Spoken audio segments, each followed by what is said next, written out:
We're really privileged. We've got amazing integrated care between our local community hospital, district nurses, GPs, community therapy and Age UK Day Centre in Falmouth. I work as a community matron and my role is to help support people with complex long-term conditions in the community.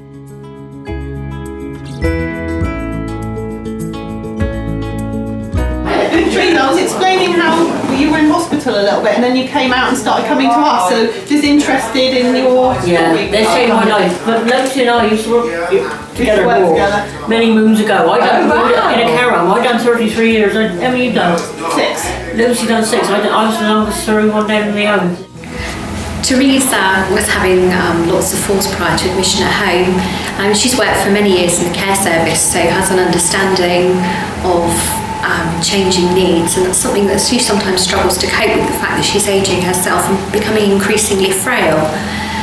Teresa has type 2 diabetes, and unfortunately that's been very unstable at times, particularly through diet and the reliance that Teresa now has that she's not able to do her own shopping.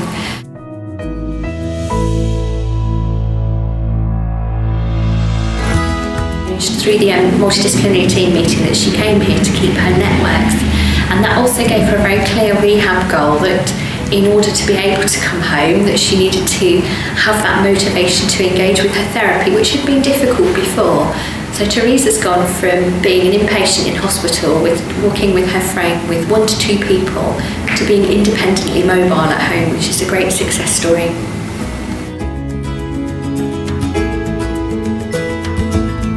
Edith previously lived at home with her husband, who also has cognitive impairment, and they were both on the verge of going into full-time placement.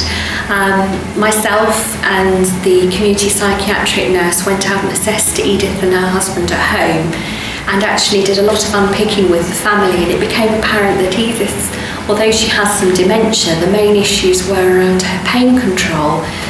She's got very nasty vascular problems in her legs and has had several previous amputations of toes, and she wears special shoes. There were issues with the care package at that time about her not wearing her special shoes and lack of concordance with medication.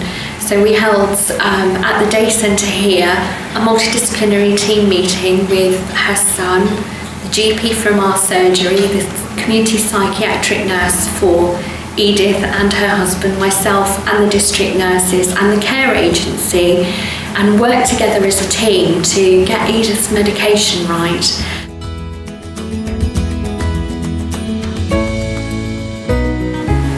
An issue that became apparent with Edith at one point was that unfortunately she was forgetting to go to her podiatry appointments, even though transport was there when she was at home.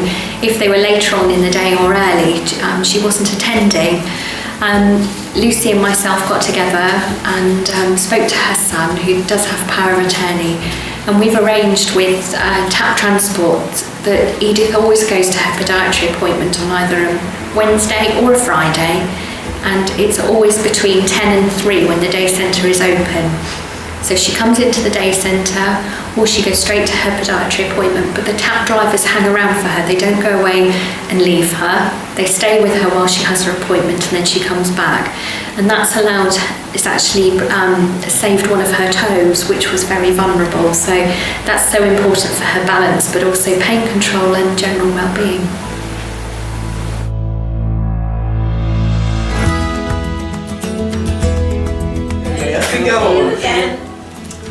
What shall we do with the drunken sailor? What shall we do with the drunken sailor? What shall we do with the drunken sailor early in the morning?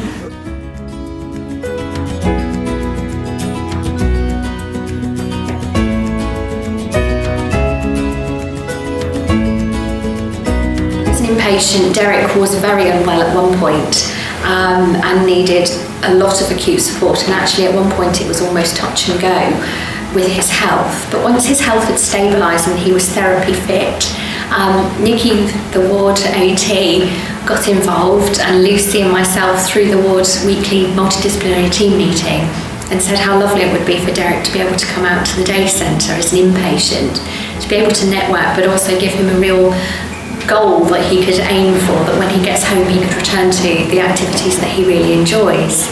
On discharge, his mobilities continue to improve.